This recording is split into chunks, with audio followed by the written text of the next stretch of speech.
Samantala, bibida ang aktor at singer na si Donnie Pangilinan sa kauna-unahang esports film sa bansa.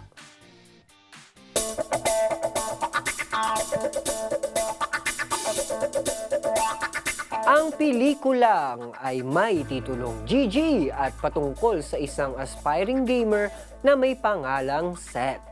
Mapapabilang siya sa isang competitive barkada gaming at bawat isa sa kanila ay may kinakaharap na challenging family environment. Ang MediaWorks ang arts and entertainment company ng grupo ni Anthony Pangilinan, kaya isang family event ang cast reveal ng GG na pinangungunahan ng kanyang anak na si Donnie Pangilinan. Kasama rin sa pelikula ang asawa ni Anthony na si Maricel Lacsa, samantalang creative producer ng proyekto ang isa pa nilang anak na si Hannah Pangilinan. Para naman kay Donnie, ibang-iba ang GG sa mga nakaraang proyekto niya dahil bukod sa karakter na kanyang ginampanan, magkasama sila ng kanyang ina na si Maricel. Grabe naman yung expert sa film. Parang ikaw yun, Mom.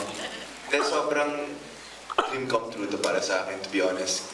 Ever since na pumasok ko sa showbiz, isang pangarap ko talaga was to have a project with my mom.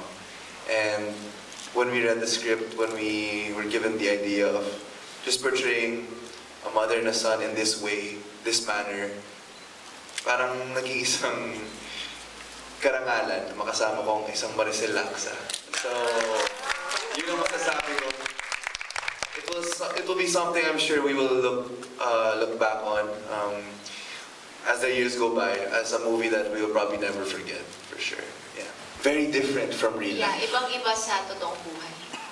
So, makikita ninyo yung mga bagay na kinakailangan namin mag-adjust kasi we're not portraying ourselves. Bagamat mag-nanay, hindi kami yun. Kaya nga medyo weird niya sa set. Minsan hindi ko alam kung ano gagawin ko, kung if I will greet her the same way or not. Kasi iba yung eksena din, so mag-internalize pa kami. Very, hindi awkward, hindi ko ma-explain pa. Basta yung feeling na papasok ka, tas nanay mo yung ka-eksena mo, it's so overwhelming. Nagpasalamat naman ang ama ni Donnie na si Anthony dahil sa suportang natanggap nila mula sa esports community. Ang iba pang cast ng GG Good Vibes ay sina Baron Geisler, Caleb Ong, Gold Azeron, Iggy Boy Flores, Johan Reisler at marami pang iba.